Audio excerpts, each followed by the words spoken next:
this evening. I'll just let them introduce themselves, starting at the end. Sonia. Hi everyone, I'm Councillor Sonia Zvernyuk. Councillor Will Lane, Queensgate Ward.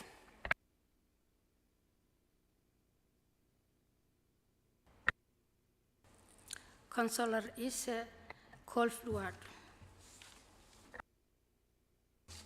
Councillor Aryan Areti, Holland Ward. I just want to declare something, Chairman. We'll move to declarations in a moment. Cool, thanks. Thank you. And to my left is the officer team. Katie Hurrell, Sarah Gentry and Cheryl Savaris will be presenting the cases this evening, and the officer team is led tonight by Derek Taylor.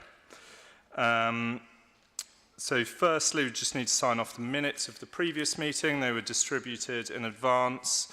Are all committee members happy for me to sign those off?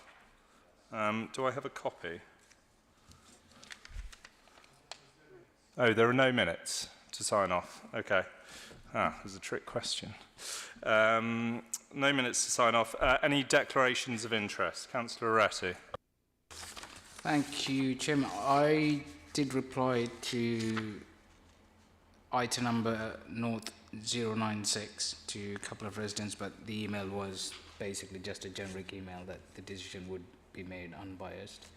Okay, yeah, that's no problem. We're off for 42 as well, but I did get involved with 47 Melbury Road. I guess it's not in the agenda anymore. No, it's not on tonight's agenda anymore. Thank you. That's no problem. As committee members, we often receive emails from applicants and objectors, and so if we had to recuse ourselves because of that, we'd probably recuse ourselves from every case. I think probably we all need to make a declaration that one of the cases this evening on Redcliffe Square, I think we probably all know the applicant because he's a councillor, Councillor Sam Mackover, but again, unless anyone feels otherwise, I think we'd all say that we haven't discussed the case with him and we're free to make an unbiased decision on that. So I'll just declare on behalf of everyone that Councillor Sam Mackover sits on the council with us. Any other declarations? Very good. No apologies for that. Oh, sorry, Councillor Issa. Yeah, and it's not declaration, but it's like Ariat. I get emails always, and people who either objected or people who support. So that's the only thing. Yeah, that's no problem at all. She was just saying, as I said and Councillor Areti said before, that she'd received emails from various peoples involved in various cases and was just declaring that. Do we have an issue with the streaming, Mr. Trahan? No, it's all okay. Fantastic. I don't think there are any apologies for absence. We have a full house this evening. I'll just run through the running order quickly.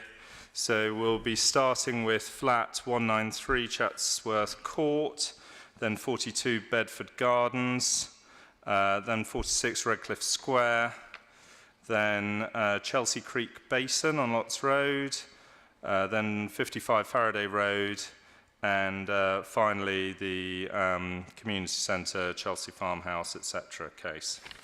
I think that's everything. I'll just say very quickly, speaking time, I always say this at the start, we have to be quite strict on the time. Generally it's 3 minutes, and I will state if it's anything different from that, which it is on the first case, but generally 3 minutes, and I do have to cut you off pretty strictly at the 3 minutes, otherwise we get into procedural issues, so it always sounds a bit rude. I don't mean for it to be rude, we just need to be quite strict on that. In which case I'll then move on to the first case, flat 193 Chatsworth Court. Sarah Gentry. Thank you. So the site is a mansion block located on the corner of Pembroke Road and Earls Court Road. The part of the building which the application relates to is a U-shaped configuration with communal gardens in the centre. and the application relates to a lower ground floor flat located at the rear of the building on the western side. This is the view from the communal gardens to the rear. The lower ground floor faces on to the communal gardens, and the gardens are located at a higher level than the lower ground floor flats that are largely concealed in views from the garden. This is a photograph showing the steps that lead down from the communal gardens to a paved area in front of the lower ground floor flats. This is accessible from the communal doors, and this paved area is not delineated to any particular flat. The flat to which the application relates currently has 4 UPVC windows facing onto the communal gardens, and it's proposed to change one of these windows, the one indicated with the red arrow, to a pair of French doors. I would just like to draw members' attention to the addendum report, which clarifies that the development proposed and shown on the submitted drawings is a single pair of French doors rather than a single door as referred to within the committee report. This photograph is of the eastern side, the other side of the rear elevation. You'll note the doors that are shown in that photograph. And then this is the far eastern corner. You will see the doors there. There was an application last year to change, for this flat, to change 3 of the windows to doors. This included a full-width door on the bay. Planning permission was refused by Planning Applications Committee in November 2021. The reason for refusal is set out within paragraph 6.3 of the report, namely that the proposed doors would fail to respect the original design detail of the building and would harm its appearance. The applicant has now appealed against the council's decision, and this is currently subject to an appeal. The current application before committee tonight is a new application which must be considered on its own merits. It proposes dropping the sill to one of the single windows to form a doorway in which it is proposed to install a pair of French doors. The width of the opening would remain as existing, and the proportions and details of the glazing bars would match the existing window. And this shows the new door in the context of the rest of the rear elevation. And the building is now in a conservation area, and officers are satisfied that the proposed new French doors would preserve the character and appearance of the conservation area. I would just finally like to just draw your attention to the addendum report, which refers to additional letters of support. One of those letters of support has now been withdrawn, and the writer, Mrs. Frances Arcole, has also withdrawn her request to speak. Thank you. Thank you very much. So I think we're joined this evening by Councillor North, Mr. Monday, and is there one other person who wishes to speak on this as well? Yes, thank you, Mr. Chair. We have Paula Wilkinson, who is the resident and leaseholder of Flat 21, which is directly above Flat 193. Very good. So She's happy to take questions as well. okay, that's no problem. So Councillor North, as a councillor, you have 2 minutes, and Mr. Monday and Ms. Wilkinson, you have 3 minutes to share. Who would like to go first? Councillor North or Mr. Monday and Ms. Wilkinson? Councillor North. Give me 1 second to get my timer out. Right, Councillor North, 2 minutes whenever you're ready. Thank you, councillors. I'm here as a resident and a leaseholder of Chatsworth Court. We are a block of almost 200 flats sharing quiet communal gardens with a handsome exterior which has retained which has remained mostly unaltered since 1935. I'm joined by Barry Mundy of ESSA and Paula Wilkinson, the neighbour directly above. Along with many neighbours, we object to this application. I am here as a resident, but I am also a director of the Freehold Company. We are a group of leaseholders who purchased our collective leasehold in 2006. The Freehold Board voted unanimously to object again to this latest application. Our lease prohibits alterations to the outside of the brickwork, and we've been working hard to maintain the original Art Deco building. This is not the first application made by Mr Botsford. Last year a similar application was refused, so we are again asking this committee to refuse this application. None of the flats originally had private garden access. All residents use the communal doors to the shared gardens. Chatsworth Court does not unreasonably refuse licences to alter. In fact, Mr Botsford has a licence to alter. His work to convert from a 1 to 2 bedroom apartment caused major disruptions to his neighbours. He now seeks to have private access to the communal gardens. Ms Wilkinson, who is asked to speak here, is here to answer questions and explain why this alteration would cause even more damage to her quiet enjoyment of the flat. Mr Botsford would make financial gain for the value of flat 193, but at the cost of Miss Wilkinson's and the other neighbours nearby. Mr Botsford states that the double doors are needed for his safety to provide emergency access in the event of a flood, which is not true because Mr Botsford sublets his flat, and for almost 90 years we've never had more than 1 or 2 centimetres of water, not even in last year's flooding, which Mr Botsford made a substantial insurance claim for. The normal way in which people ask to alter their flats is first to consult with the freeholder and the neighbours, but not to go behind its back to the local authority. There has still been no consultation. Our objections are supported by the next door freeholder at Marlborough Court and the Conservation Area Charity of ESSA. Thank you. Thank you, Councillor North. Mr Munday and Ms Wilkinson, you have 3 minutes between you to divide however you wish. And just reset whenever you're ready.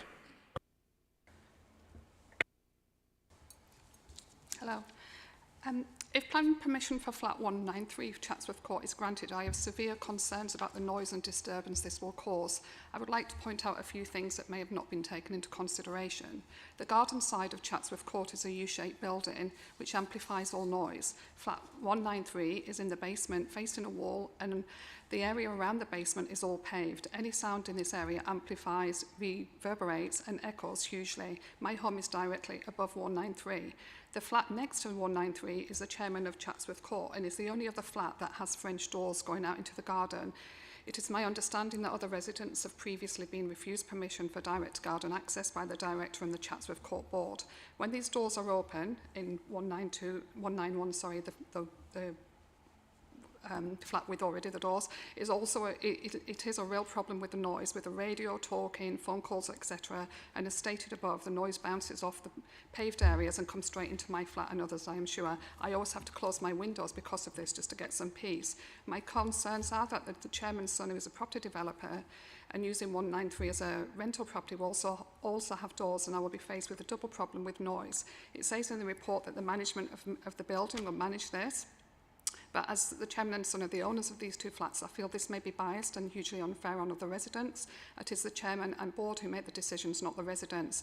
I'm the owner of my flat, and myself and my daughter have lived here happily for 14 years. It's a lovely, quiet building. Should these doors be allowed to go ahead, all this will change. People could be sitting there directly below our home, chatting, shouting, playing music, smoking, etc., which would ruin the peace we should be entitled to in our home. It would be an absolute nightmare. On top of this, my daughter is studying for her GCSE exams, and I have major concerns about how the noise from below will affect her studying and her sleep, which will cause anxiety and affect her grades significantly. Even with just the doors open and without people outside, the noise from inside the flat would be loud for other residents, as it already is from flat 191. When making your decision, please can you consider the other flats and residents? Thank you. Thank you, Chairman and Councillors. ESSA's objections are purely on the grounds of protecting the conservation area and the architectural integrity of Chatsworth Court. When the previous application was made in 2021, Chatsworth Court wasn't within the conservation area. That changed in March this year when new conservation area boundaries were adopted. This committee refused the previous application because, and I quote, the proposed doors would fail to respect the original design and detail of the building and would harm its appearance. So although this is a smaller change, it would still do the same thing. It would fail to respect the original design. And since the site's now within a conservation area, policy CL3 on heritage assets is relevant. This says the council will require, not would like, development to preserve and take opportunities to enhance the cherished and familiar local scene. Further, to deliver this... Mr. Mundy, I'm sorry, could I ask you just to finish up? We just exceeded the time, I'm sorry. Okay. Well, I won't quote the policy, but all I'm saying is that the harm is still there. It may be less than substantial, but there is no public benefit to outweigh the harm. This is purely an application to benefit the leaseholder and or the applicant. I therefore urge the committee to support and encourage the cause of conservation as set out in the Council's own policies and reject this application. Thank you. Thank you very much. We're now joined by the applicant, Mr. Botsford. Sorry, did I... Botsford. Botsford. Oh, very good. Mr. Botsford. You have 5 minutes. I'll give you slightly more if you want it, because the objectors overran by just about 20 seconds. So 5 minutes and 20 seconds whenever you're ready. Thank you. First of all, good evening. And thank you very much for moving this application to this meeting so that I could attend. I think it was due to be heard the one 2 weeks ago. My flat was one of more than 1,000 properties flooded on 12th of July last year when foul water came up the drains along the corridor and in through my front door. At that time, the flooding was only a few inches deep, but there's nothing that would have prevented it from filling the whole basement well 10 feet deep if the rain had continued for longer. There's no other measures to prevent that happening at the moment. I have an article from the Independent of 21st of February of this year where a climate policy expert said there was a real risk of a flash flood could cause people to drown in basement flats as these weather events become more frequent due to the climate crisis. I have a copy of it, so I can leave that behind. The London Council's member briefing, which I think Kensington and Chelsea is a member of the London Council's, briefing of March this year, Surface Water Flood Risk Management in London, notes that surface water flooding poses a growing and significant risk to Londoners, but is still poorly understood and under-resourced. The work of the Task and Finish group has underlined profound weaknesses with the current approach. There's more to it, but I can leave a copy of that, but you probably have access to it. We're now more than a year on from that flood, and I'm not aware of any physical improvements that have been made by the Council or Thames Water that would reduce the risk to people living in my flat. Chatsworth Court has started to implement some minor works to prevent water runoff from the car park, but that's just a small bit. It's not going to prevent water coming up through the drains if there's another quick rainfall. What I ought to mention is there were never flats in the basement here. When the building was put up in 1935, all of the downstairs was either a residence, restaurant, kitchens and other facilities. So all the flats down there have been built since then, and possibly not enough consideration has been given to the risks of flooding. In 2012, the Chatsworth Court Freehold Company, of which Lloyd North was a director of at the time, submitted a planning application PP/11/02823. The letter from the applicant has got Lloyd North's name on it as a director. The application was granted, and that was to convert some of the basement area not far from my flat into a new flat. That involved creating 2 basement light wells that face onto Pembroke Road, and involved creating a number of new openings for French doors. That didn't seem to be an issue then, but now suddenly there seems to be a desire that sort of thing is no longer permissible. From hearing the objectors today, there seems to be some confusion between between planning policy, for which you obviously make the decisions, and leasehold affairs, which are for Chatsworth Court Freehold Company to make. I do hope that you will take on board the safety concerns raised by flooding experts and by your colleagues at the London councils, and consider that it's reasonable for me to modify a window to create an escape door. Thank you very much. Thank you very much. So we now have an opportunity for councillors to ask questions of the objectors or the applicant. Who would like to start? Councillor Oretti. Thank you, Chairman. Question to Mr. Botsford.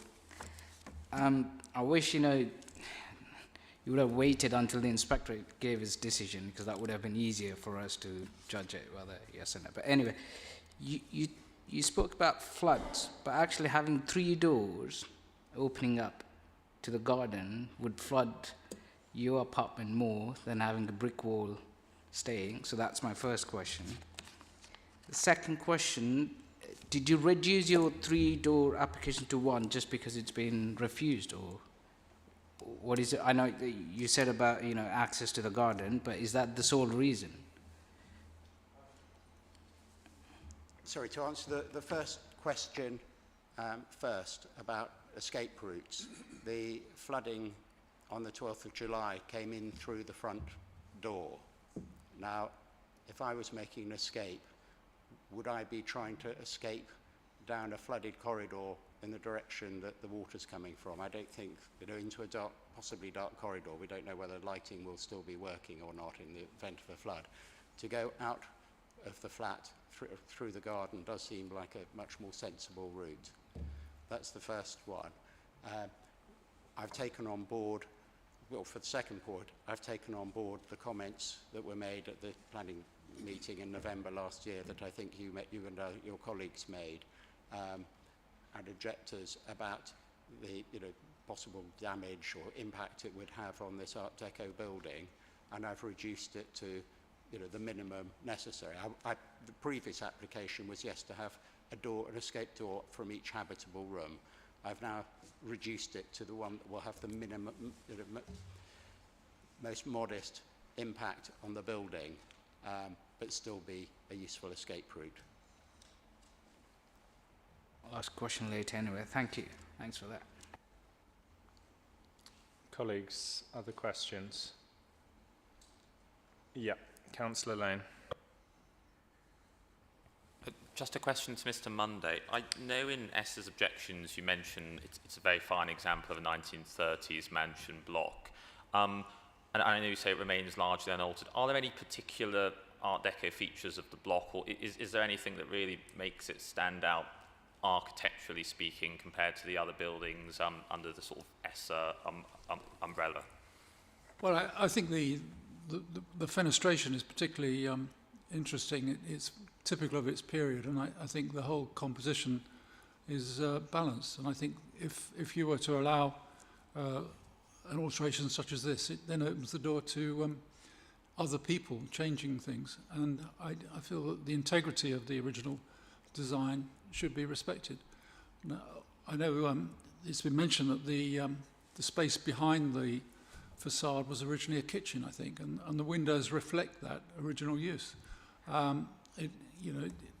To change it arbitrarily just seems to me completely wrong. And the fact that the building is now in the conservation area makes it even more important that we look after it. But Mr. Monday, I can see if the fenestration was as it was originally built, as it was originally designed by the architect, with very clear demarcation between the doors and the windows and pattern. But we were shown examples of other doors that have already been put in, which weren't originally put in by the architect. Do you not feel that that sort of pattern, that demarcation has been broken now, and to put in an equivalent door to one that has been put in not so many metres away is therefore significantly less offensive? Can I ask Mr. North to answer, because he knows the building more closely than I do? Absolutely.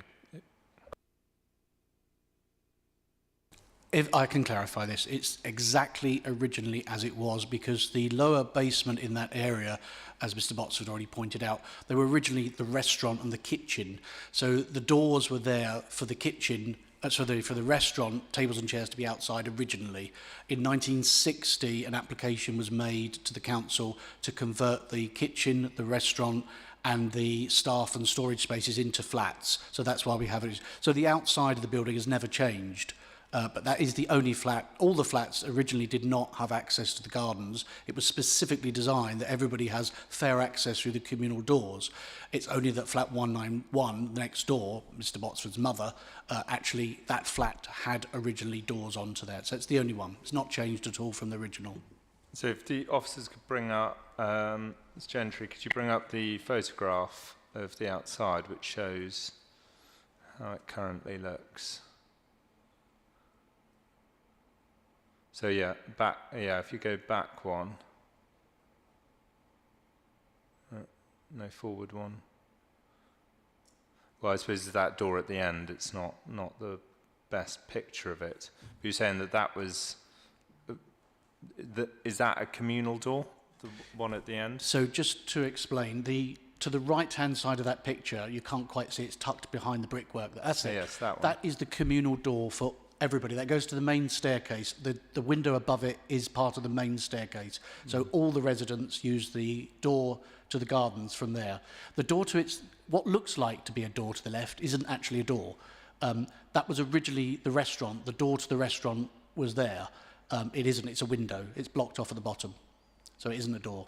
Okay, but So, and the previous slide that you showed, which has rendering to the side instead of brickwork, can you see in the centre it's white or cream-coloured rendering? That was the restaurant with the doors going onto the terrace where it's rendered. It used to have an awning outside as well. To the left of it, which is Mr. Botsford's flat, was actually the kitchen to the restaurant and the storage space. We've got the original plans, and that never had doors opening. So as you see it now, as it was originally built, part of the history and the charm of the building was it used to have the restaurant downstairs, and it has the original parquet flooring. So it's what we want to do at Chatswood Court is to maintain the original features. We've got the original restaurants and the history about it. So what we don't want to do is allow every flat to have access, direct access so to the those gardens. doors we can see now, what is their current use? Are they communal or do they go into an apartment? Okay, so now that's the flat next door, flat 191, I believe. That was originally the restaurant. And where you got the rendered lower ground floor rendered space was originally the restaurant direct onto the patio in 1935. And that was in 1960 that changed. An application was made to turn the restaurant into a flat. Right, okay, but so you're saying it is a flat, but it is also original? It is original, yeah. Okay. Yeah, Well, there's been no changes. Might raise that later with officers, but thank you, that's helpful. Yes, Councillor Zvedeniuk and then Councillor Isse. Thank you. I have two questions. This is obviously a purpose-built mansion block with a number of flats. The applicant, Mr. Botsford, you mentioned flooding. Was this, presumably other flats next to you were affected by flooding as well, and are you able to tell us how severe that was? And then I suppose a related question for the applicants is obviously, given there's no precedent for changing the exterior of this building, do you think, and that there are a number of flats in the building, do you think that a change in that precedent would lead to further applications and a number of neighbouring flats wanting a similar arrangement? Thank you. First of all, can I just correct a point that was made earlier? My flat, it wasn't the kitchen, or part of my flat is, but the room, the door that I'm proposing was part of that communal dining room. So there's quite a lot of error coming from that. It was part of it. Also part of one of the windows along that frontage is a new door.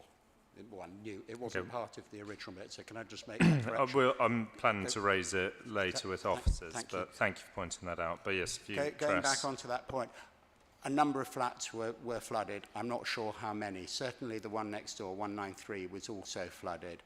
Fortunately, the occupant was out when it happened for 2 days, and it was cleaned up. Certainly, The damage in that all the floor is loose and will be replaced.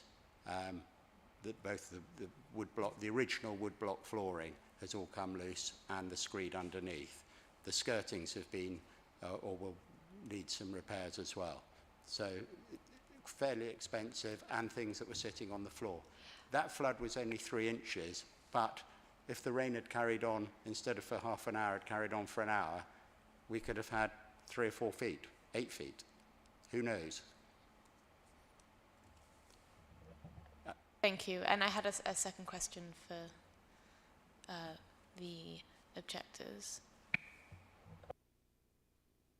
Go ahead. Sorry, I already asked the question. So Do you mind- it was just about... for my benefit, I've forgotten. Yeah, sorry. Obviously, it's a, there are a number of flats in the building, and given there is no precedent for changing the exterior of the building, do you think that one change will lead to further applications, and do you think that other people in the other residents in the building would want a similar arrangement for possibly similar reasons, such as flooding? I can answer that not as a resident, but as I've mentioned, I am a director of the freehold company and have been for the last 20 years. So I've got quite a lot of information and history. The flooding last year was probably the worst flooding that we suffered in our area for some time. It wasn't a few inches. I'll dispute that and say it was a few centimetres at most. And there was never any danger. And actually, Mr. Botsford does know, because his mother's the chair of the board of directors, who has recused herself from this quite sensibly, that we have already taken steps to stop this. There is work going on now at the front of the building to raise the stonework so that the water doesn't come into the light wells at the front. There is flip valves being fitted by Thames Water. There is also work going on to the slope, which is where the water came in last year, where the water came down the slope where we have the refuse bins, and that came in through the door, which caused some of the flats. There was never any danger of 2 feet, 3 feet or 8 feet, because the drop from the window to escape the flat is only 4 feet. So, and actually there is, as you rightly say, Councillor Loretti, if you've got more danger of water, it's water coming into the building from a door than it would be to get over the lip of a window. In answer to your question about if there would be any more applications, this is exactly what the freehold company are worried about, because if this is granted to being the first alteration and allowing an individual leaseholder, flat 198 wasn't an application by a leaseholder, I might add, so that's not relevant to this. The lease makes it very clear to all leaseholders, Mr. Botsford signed up to that lease, that you cannot alter the outside of the building, quite apart from it being a conservation area. We have already had 2 applications, flat 25 and flat 194, and we've always, as a board, refused those applications because they normally come first as a licence to alter. Never before has someone gone behind the backs of the freehold company to the council like this. You normally ask the freeholder, who owns the building, can I have permission to alter? When Mr. Botsford bought the flat, he was granted a licence to alter to make his 1-bedroom into a 2-bedroom. But what we couldn't grant, which would breach the lease, was his permission to alter the outside brickwork. Bear in mind that he doesn't own the outside of the building. The leaseholders are subject to a lease signed with the freehold company. And we've always had that policy. Sorry, one moment, Councillor North. Just for point of clarity for anyone here this evening, or indeed anyone watching online, because I know there are a lot of people interested in this case, I just want to make it clear that if we were to grant planning permission tonight, that doesn't overrule any other legal considerations regarding the freeholder, the management company. So it's not a licence just to start knocking down bricks. It's purely one step in the process. So I just wanted to make that clear to anyone watching. Sorry, continue, Councillor North. Yes, I recognise that. The problem we've got, of course, we would have a tsunami of residents wanting direct access onto their balconies that weren't there, or direct access onto the gardens. It's something that Marlborough Court, the next door court, have also said to worry. So in answer to the councillor's question, yes, it would be a domino effect of people asking to alter the outside of the building for various reasons, which would be very difficult for us as a freehold company with limited means to defend each one. And we've always had a policy of refusing in the past. And there is no risk of flooding that would endanger a tenant or a subtenant's rights. Thank you very much. Councillor Isse. My question is to Mrs. Wilkinson. Why you are objecting with this plan where while the white windows are replacing to white door and it doesn't change the structure much or of this application, and what impact it will have to you or your family?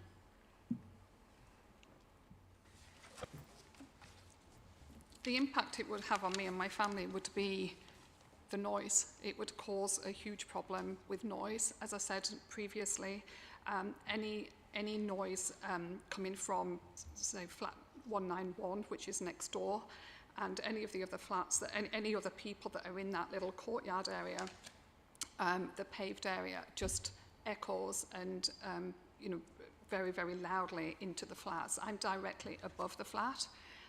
When there is any noise coming out of 191, I have to close all my windows, which isn't convenient in summer. And it would just create a real nightmare, really.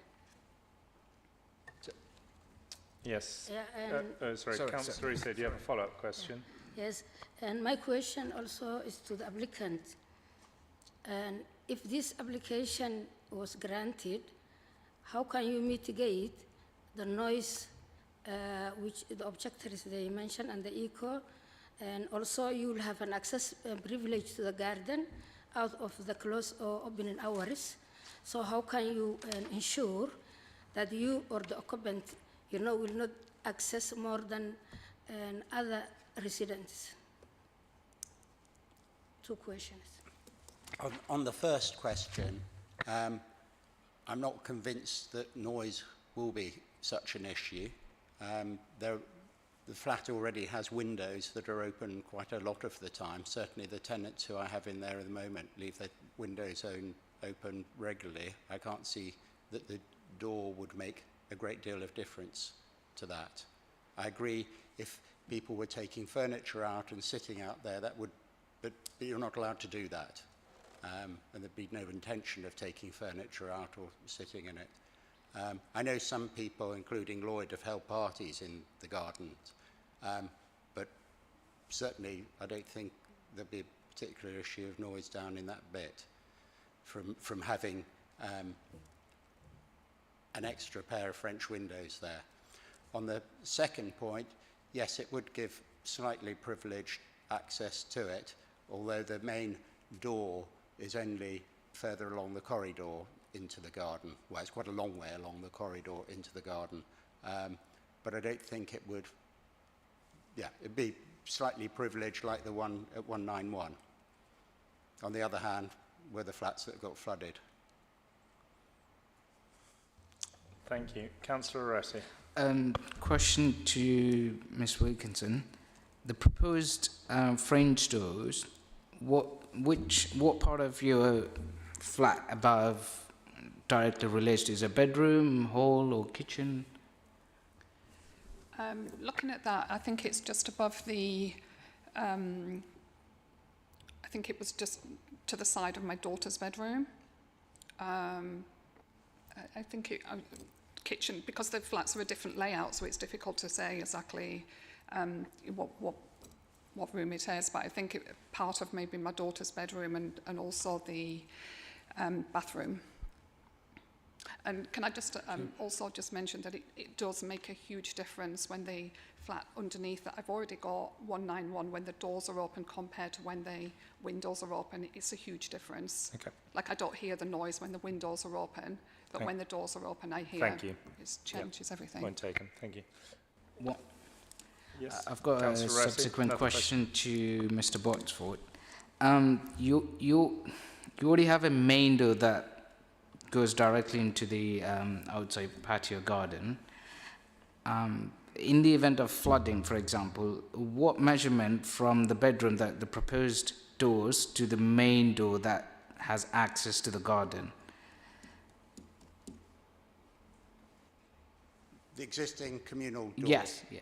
Probably 50 metres, 60 metres. And the access is through? You have to go out of the front door along the corridor to the end of the corridor, then through a swing, or a door and a closer, and then out through that door.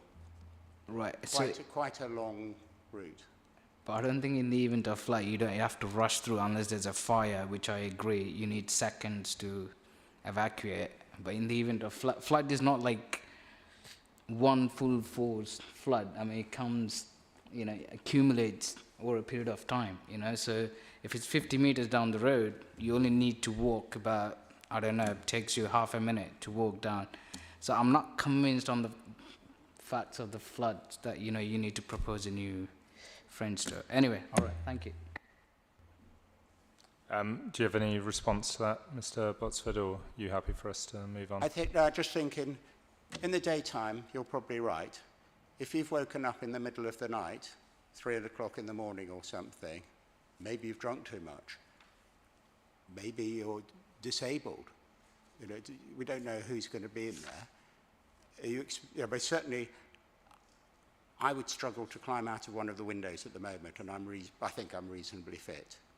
You wouldn't get my mother to climb out of a window. It's just not possible. Going down a dark corridor that may or may not have the emergency lighting, when there's sound of water and water moving, flowing around your feet, I don't think is particularly satisfactory. But I can go and find an expert and ask their views if that would be helpful.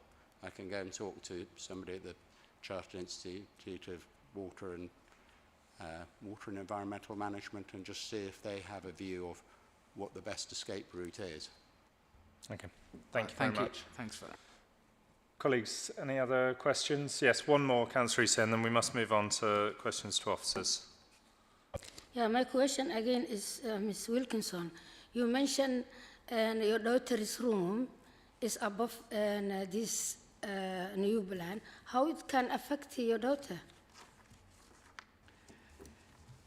Well, as I mentioned before about the noise that I hear from the other flats when the doors are open, the other flat, sorry, should that be the same from the flat of 193, then it would impact hugely on her studying, her sleep, everything. Because if people were sitting outside, or even if just the doors were open and music was playing, then the noise would come directly into our home, and we wouldn't be able to stop that. Is your daughter in education? Yeah, she's studying for her GCSEs. Yes, okay. So, obviously. Thank you. No more questions. Okay, thank you very much. We're now going to proceed to questions to officers. So I'm afraid we can't interact any further with the applicants or objectors. So, colleagues, Councillors Vedenia. Thank you. The applicant, I think, has raised some genuine concerns about flooding and flood risk and evacuation when needed. And we've also been told by the objectors that there are adequate measures being taken to reduce the risk of flooding. My question is whether, well, twofold. Firstly, whether something like flood risk is a legitimate factor in deciding whether the exterior of a building can be changed in a planning application, and if you're able to sort of verify to the best of your knowledge whether what the objectors are saying around adequate measures being taken to reduce flood risk is true, and if there's anything council can do to help, because obviously there are a number of flats in that building to help with those concerns. Thank you. Thank you. In terms of whether flood risk is something that committee can consider as when considering this application, yes, it would be a material consideration. Obviously, your starting point is always whether the proposals comply with the relevant development plan policy, and if they don't, then you can take into account other material considerations. And if you were satisfied with the arguments put forth by the applicant in terms of the need, that would be something that you could take into account. In terms of measures for reducing flood risk, that's more difficult to answer. It obviously is, this property isn't located within a critical drainage area, but notwithstanding that, I wouldn't, obviously there have been some problems with flooding in the past. I'm not aware of any particular action on this site itself. Councillor Lane. Thank you. Just a couple of questions to officers. I note at paragraph 6.15, you said proposals would not give rise to any likelihood of noise or disturbance that could not anyway occur. Well, I do understand that because, of course, residents of the flat could exit through the communal doors and make noise in the garden, but would you not agree that it increases the likelihood of such noise or disturbance occurring if there is a direct access from the flat to the communal gardens? Yes, I see your point. However, in planning terms, the use of the garden can be used as a space, as an amenity space for all residents. And so in use terms, that would not change as a result of the proposal. Thanks. And I did just have one further question. Similar to the question I put to Mr. Monday, the building has been cited as a fine example of 1930s Art Deco architecture. In the opinion of officers, how significant is the building architecturally in terms of its Art Deco appeal? If you have the, say, Chrysler building at the top end, you know, where does this building come in terms of how significant it is? Could I just add to that, in the same answer, if you could address the question of originality, which was debated, about whether alterations similar to this one have been made since the building was built, or whether it is still in original form, to our knowledge.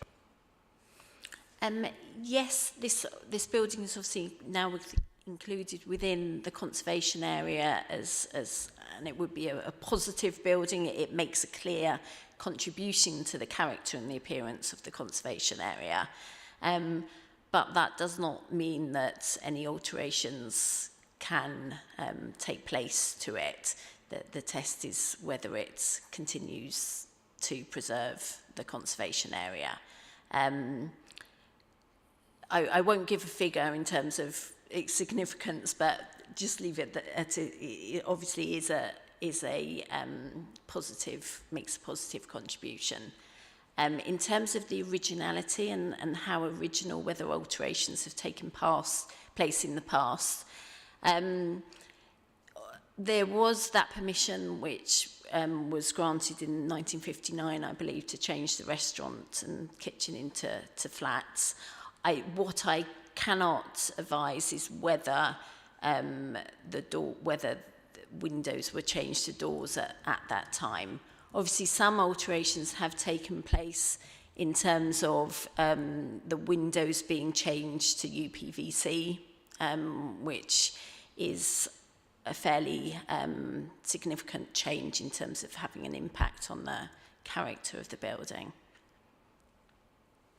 And thank you for that. The objectors, one of their points was that if we grant planning for this to change, then they'll be likely followed by another one, and cumulatively, each one not particularly different from the last. Cumulatively, the visual appearance of that lower ground floor will change, and also considering we rejected a proposal to change 3. I appreciate one of them was a larger window. What are your thoughts on that? What's your response to that objection?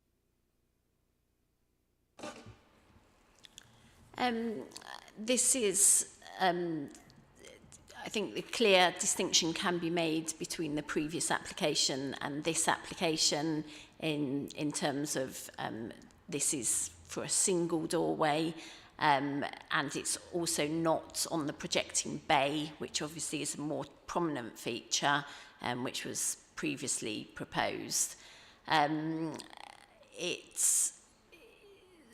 We're satisfied that to have an additional door on the rear elevation, taking into account the limited visibility from the communal gardens and also the existence of the other doors, would not harm the appearance of the building. Obviously, if other applications are submitted to the council for consideration, we would have to look at each one individually and be careful to consider the impact on the appearance of the building as a whole.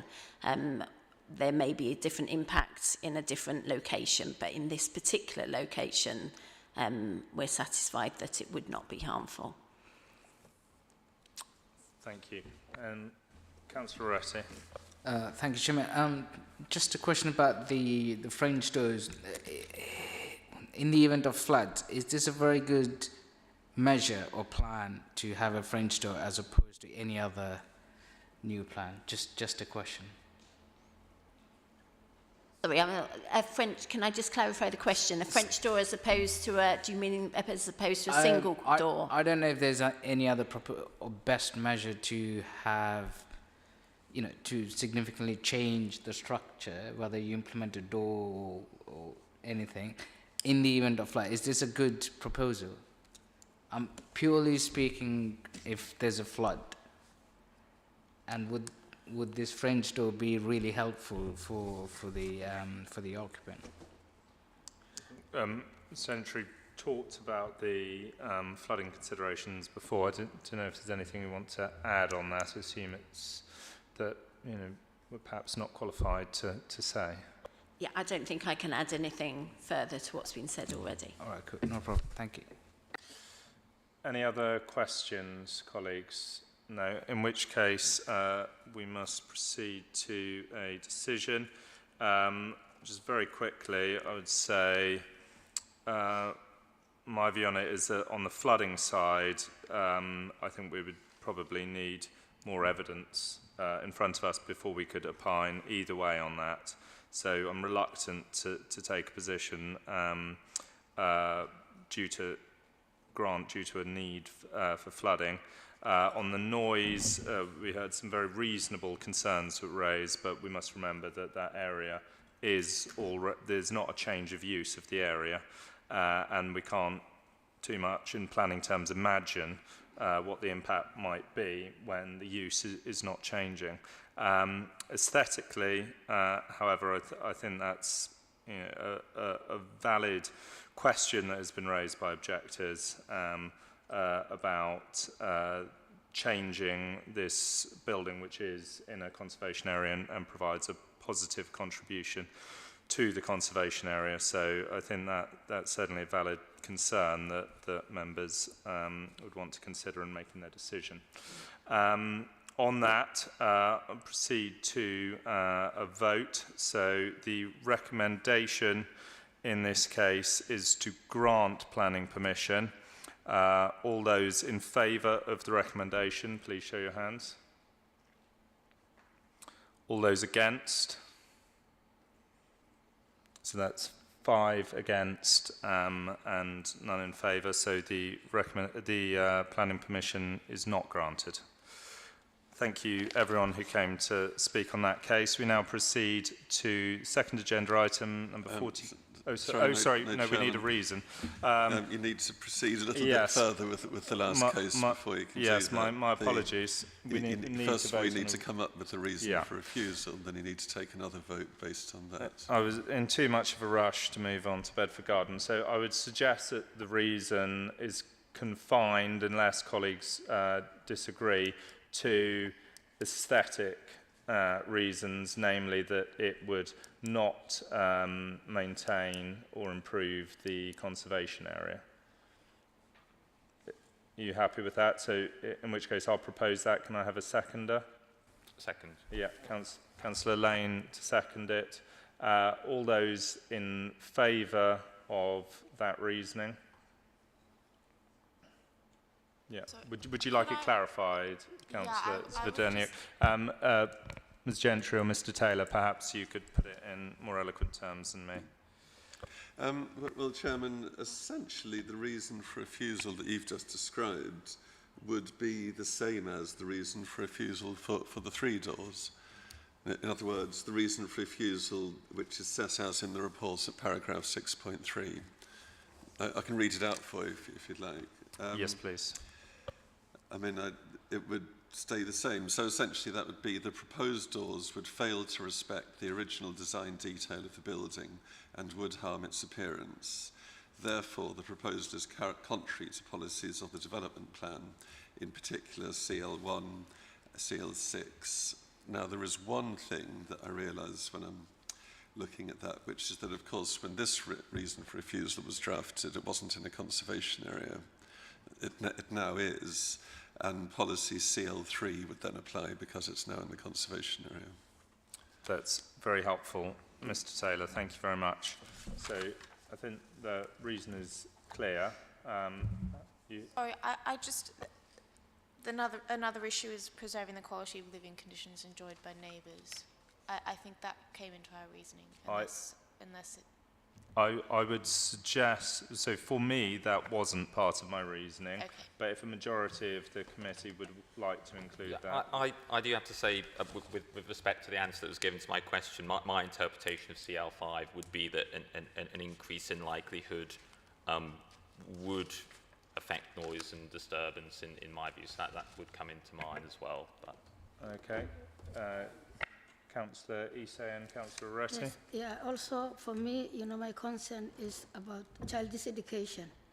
So, and the child who's on GCSE, it will affect it, and I have a concern for that more than the other. Okay. And my other concern is if this application, you know, and other people, they will try to ask same, Yeah. and then, you know, all the residents, they will suffer for noise. Okay. So it's better, you know, to... So I think there's a majority feel that we should add living conditions. Do we have to vote on those 2 reasons together?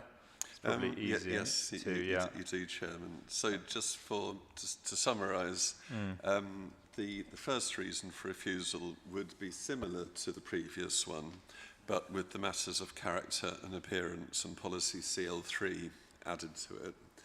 And the second reason for refusal would be based on policy CL5, and it would be that the proposed doors would increase the likelihood of noise or disturbance to the point that it would be contrary to policy CL5.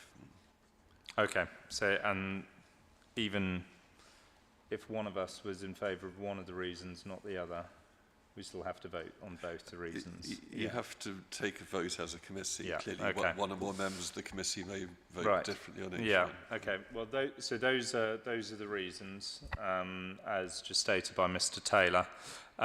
So we proceed to a vote on the reasons. We need a proposer and seconder. Yeah. So, Councillor Zvedeniuk, are you happy to propose the reasoning? Yep. Councillor Issay, second. Yeah. So all those in favour of the reasoning? That's all 5 in favour. We can proceed to Bedford Gardens now. Very good. Thank you for waiting, everyone, on the Bedford Gardens case. Who's presenting that? Ms. Gentry, back That's to you. me. Thank you. So this application relates to a Grade 2 mid-terrace house located on the northern side of Bedford Gardens. To the rear, the existing building has a closet wing extension and a single-storey conservatory-style infill extension. The existing 4-storey closet wing is currently stepped back at the upper 2nd floor level, as shown on, you can see that on the section drawing on the screen. This can also be seen on the photograph here, the step back to the application property number 42, taken from the neighbour's garden. You'll also note the closet rear extensions to the neighbouring properties 40 and 44. Planning permission and listed building consent were granted in May 2022 for alterations and extensions to the building. The approved scheme comprised an outbuilding located at the rear of the garden, alterations to the front area, including a new external stair and bin stores, a two-storey infill extension at lower ground and ground floor level to replace the existing single-storey conservatory, internal alterations, and an increase in the depth of the closet wing extension at second floor level. The current application proposes the same works, but with an increase in height of the closet wear extension at second floor level, as well as the approved increase in depth. I will focus on explaining the changes to that closet wing extension rather than the other works which have recently been approved. So this is the proposed rear elevation.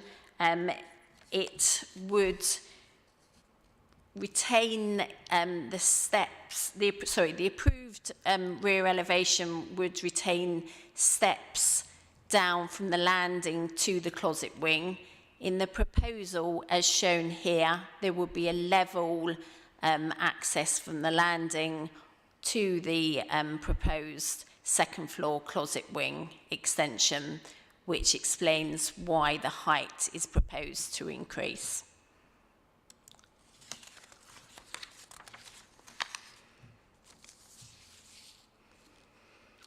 This drawing of the proposed side of the closet wing, it shows, if you can see the dotted line in red, that's the existing line of the existing closet wing extension. The approved line, which increases the depth, is the line in green, and the outline of the neighbouring extension, which is higher, is shown at the top of the slide there in orange. So the proposed extension would be lower than the existing extension to the neighbouring property. This slide shows that there are other examples of extensions higher than proposed, including the neighbouring properties and also further along the terrace, number 36, which is where you can see the mansard style extension on the left-hand side of the slide. Just here. Finally, I just want to show you a couple of photographs which were taken from within the neighbouring property, number 40, Bedford Gardens. This photograph is taken from within the neighbour's first floor living room, looking towards the existing rear extension. And then this photograph is taken from the neighbour's second floor bathroom, looking down onto the existing rear extension, where it is proposed to increase that in height by 600 millimetres and also increase the depth as previously approved. I should stress that these photographs are obviously taken from one particular viewpoint. They do not reflect the views from the whole of the room, but nonetheless, I think they are useful, obviously, for members to see in their decision making. Finally, I'd just like to draw your attention to the addendum report. That does include some additional conditions, and I've also been asked by Councillor Fawkes to just clarify that it was not necessary for her to call in this case to committee. In fact, there were 3 objections which were received, which means that it was not necessary for her to call it in. Thank you very much. We are joined by Mr. Hickman. Are we? Hello, Mr. Hickman. Mr. Hickman, you have 3 minutes. Give me 1 second. 3 minutes, whenever you're ready. Mr. Chairman and councillors, my name is John Hickman. My wife and I live at 40 Bedford Gardens, adjacent to and seriously affected by the subject property number 42. As a fellow of the Royal Institute of Chartered Surveyors, it is clear to me that the last application is for the overdevelopment of this listed Grade 2 building and makes a mockery of its listed status. Nonetheless, our objection is simply to the proposal to raise the closet wing by almost 3 foot, which will seriously affect our light to 2 windows and increase our sense of enclosure. It will undoubtedly affect the hierarchy, fabric and character of the listed building, going against your own local plan policy CL11. The pre-app advice in August 21 and confirmed in January 22 stated, please note the second floor rear bathroom extension, very similar to that currently proposed, was refused by the council and subsequently dismissed on appeal in 1975. The impact on loss of light to number 40 would be identical in 2022. The only change is that the building was listed in 1984, a higher and more sensitive designation, and would only strengthen the townscape reason for refusal, which was upheld on appeal. The applicants argue that the other closet wings in the terrace have been raised. Only number 36 has been raised, except perhaps on number 44, but that was a huge development. The previous application was altered so as not to increase the height, and now they seek permission for what they swore with us to forego, as Councillor Catherine Fawkes will testify. They say they want it for storage. Actually, it's to prevent having to walk down into their children's bathroom, as we all do. Stepping up or down into the closet wing is a characteristic of a Georgian building. Is this a listed building or isn't it? There is plenty of space for storage in the new living accommodation, sorry, gym, yet to occupy 1/3 of the garden, which is all we'll see from our house. Please note, neither the case officer or her junior made any attempt to visit us to assess the loss of light of number 40 before making the recommendation to approve. In conclusion, I therefore respectfully ask that you follow your own officer's pre-app advice, your council's former decision to refuse, and the inspector's decision to uphold that refusal on appeal. Thank you very much for listening. Thank you very much. And we're also joined by Ms. McIntyre, the agent for the application. Thank you for joining us. You also have 3 minutes whenever you're ready. Thank you. My name is Caroline McIntyre. I'm a director at Spring Planning and I'm speaking in support of this item. My client, Vinod Nair, would have liked to have spoken this evening, but he's been called away due to a family illness. The applicants are a local family who lived... Sorry, apologies. Could you speak slightly closer to the microphone or maybe lift the microphone up? It's a bit late. Yeah, perfect. Is that Thank better? you. Yes, that's great. Thank you.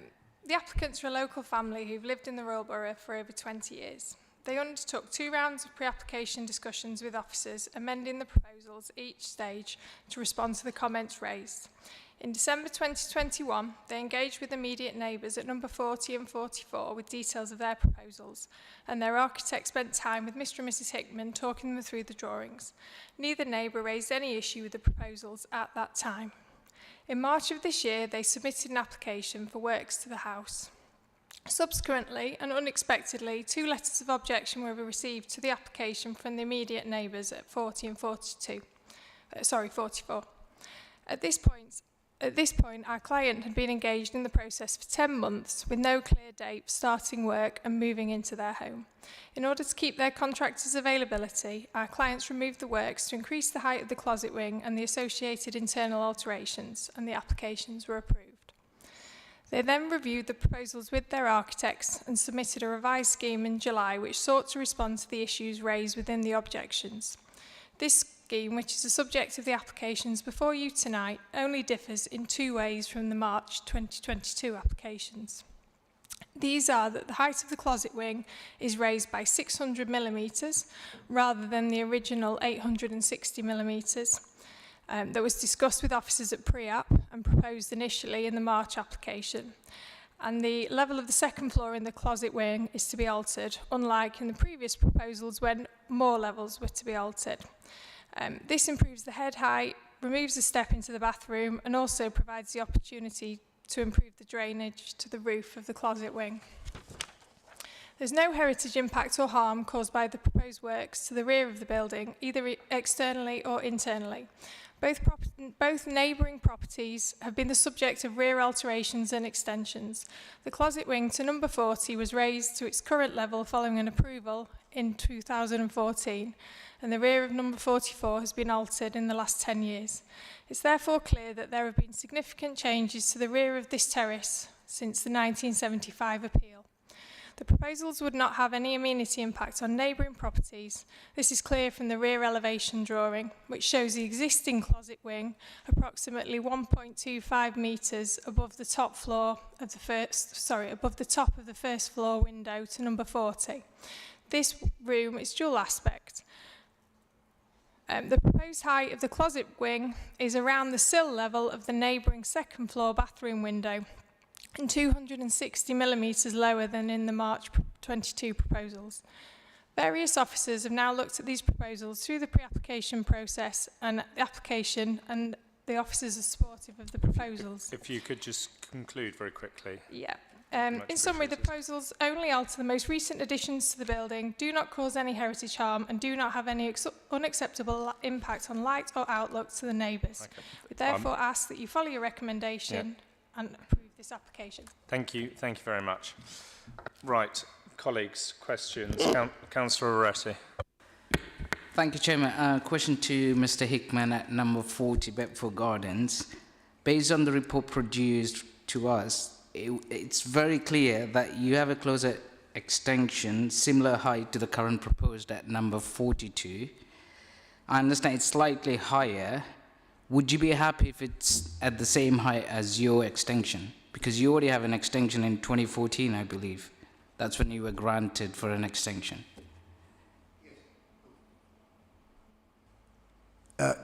Yes, we didn't like, sorry, I'm sorry to argue, but there's a lot of inaccuracies there. We didn't like what they were proposing. In other words, the height and the pushing back. But we reached an agreement with our neighbours that we'd go along with them pushing back, as we did, as you say, quite rightly say, in 2014, which would make a decent room for them, like it made a decent room for us, on condition that they wouldn't go up, which would affect our light and our sense of enclosure. And they agreed to that. And that's why, and that was in their original application, but that was amended and duly passed. And we had no objection to that because that was the deal. They then went back on their word and they just put in this fresh application increasing the height. And they say it's by 600, but that's to the roof height. They don't mention the upstand, which has to be another 100 or 200. So effectively, it is, just as I say, it's just under 3 foot, which will, as I say, affect our light in both our drawing room and our bathroom, and it will affect our outlook as well, yes. So technically, you're happy with the same height as yours, but not higher than what was proposed? 600 mm, which would be about 3 feet. No, I'm not. No, I'm not. Sorry, I'm happy with it going back out on the green dot. That's already on the green dotted one. You remember that was pushed back 1.5 meters, and we agreed to that. It seemed a neighbourly thing to do. We didn't like it because it will enclose us, but we did agree. It seemed a neighbourly thing to do, and we had done the same. And it makes a decent room. There's no question. But as far as going up is concerned, no, we disagree. And they agreed to that. They were happy with that. And can I also just say... Oh, sorry, Mr. Hickman, I'm afraid it has to only be in response to questions. Okay. Yeah. Could I ask do you have one more follow-up? Well, could I ask the applicant to counter-answer that question about the increase in height when you agreed previously and then amended the application? Is there a reason for that? Can you hear me okay? I'm not sure if it's working. So with the previous application, that was before my involvement in the process, but my understanding was that there was a desire from my clients to get to a point of getting an approval because they had their contractor lined up. They understood that the issue, which was the point of contention, related to the additional height, so they removed that element from the scheme. I can't comment on an agreement, but my understanding is there's no sort of formal agreement that they wouldn't reapply, hence the fact they have applied. Okay. Yeah, I think as a committee we probably can't infer too much from that. We're here to look at the facts in front of us, and informal agreements are not something that we can really take a position on. Could I ask, Mr. Hickman, when you made your extension at the back, presumably it must have, it went outwards, but it went outwards for the full height of the closet wing? Yeah. So would that not cause the same light issues to your neighbour on the other side as this one would for you? Our neighbour on the other side was quite happy. Okay, thank you. Colleagues, any other questions? Yes, Councillor Issa, and then we'll go down the line. My question is to the applicant. And there is 6 objectors of your application. Did you consult with those people it affected? And they complain about the closet and also loss of view. And the other question is, the application mentioned about gym, a private gym, and you said, it will be accessible to some residents. Is this an affordable gym use? Sorry, could I clarify, just for my benefit? So the first question was on consultation, and the second one was on... the gym. Gym? Yeah. Sorry? Oh, sorry, my apologies. Yeah. Which is private, and I would like to know... Yeah, so the second question's around the gym. So in terms of consultation, pre-application consultation was undertaken with neighbours on either side. For the first application, there were objections from neighbours on either side and no other objections. For this application, there have been objections from other people within the local area, and the names and addresses of those people aren't listed on the website, so we don't know who has objected to the application. I think that's for GDPR type issues. So my clients have spoken to the people who were potentially most directly impacted by the proposals, but beyond that, no, they haven't spoken to anyone else. And in terms of the gym, I think I'm answering this correctly, but it's a private gym. It's just like a home exercise area. It's nothing more than just a room with a space to do some workouts and lift some weights. It's nothing more than that. Thank you very much. Councillor Lane. So, question for Mr. Hickman. Might not be able to answer it, but you might be able to.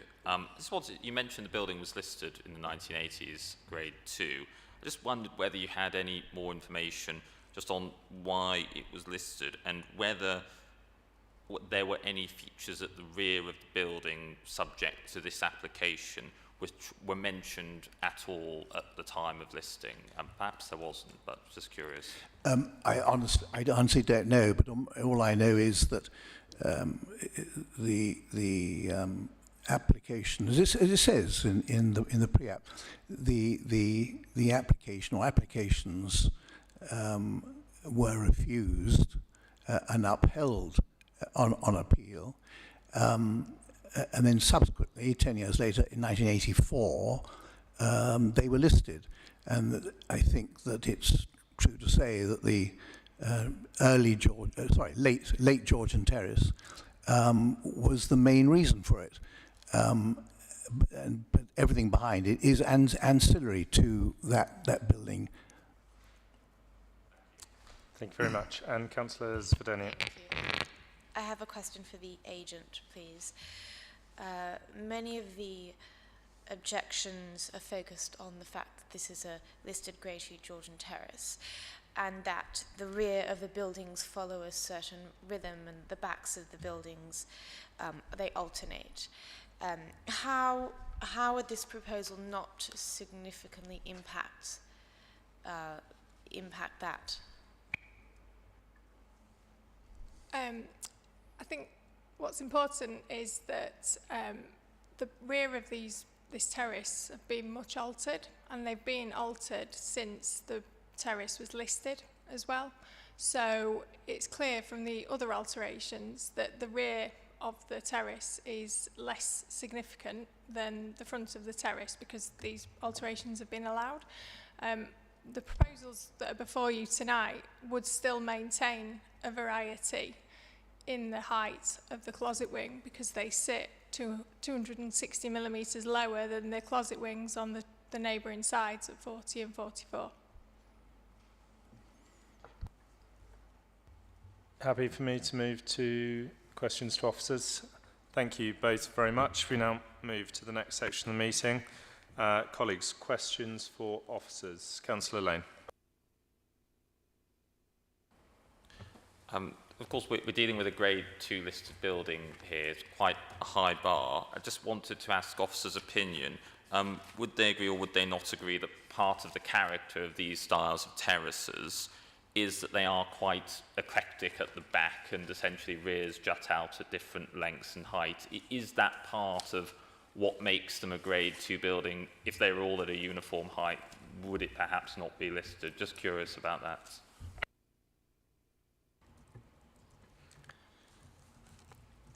I'll just put the photograph up so that we can see that.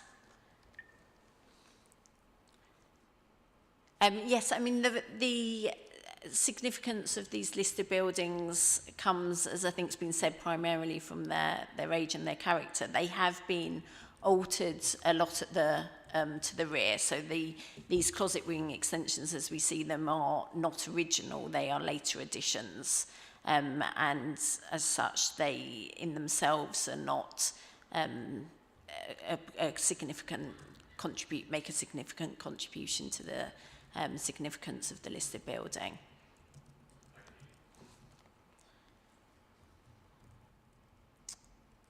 And well, my question's mostly been covered, but just want to confirm there have been quite a few changes since the listing, by the sounds of it. Yes, that's correct. There have been. So the infill extension, the closet wing extension, in particular. Thank you very much. Colleagues, any further questions? Yeah, Councillor Lane. Sorry, I did have one further question. I noted paragraph 6, spot 11. You mention that the increased height and projection would inevitably result in some increased sense of enclosure, however, would not be so harmful as to merit reason for refusal. I was just curious, what would the threshold have to be to merit refusal? And maybe it sounds silly, but how is it measured? Is it the lumens of light, or is it the surface area in the window that's blocked? You know, how do we measure that threshold? In terms of sense of enclosure, it is a matter of degree. So really the only way of measuring and testing that is to look at the impact on the room and the property it affects.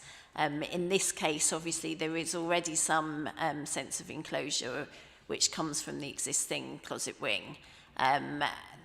Also, the room in question is served by windows to the front of the property.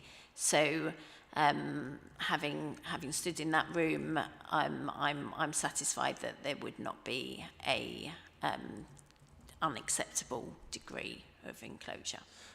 Ms. Gentry, can I add to that? Am I right in saying that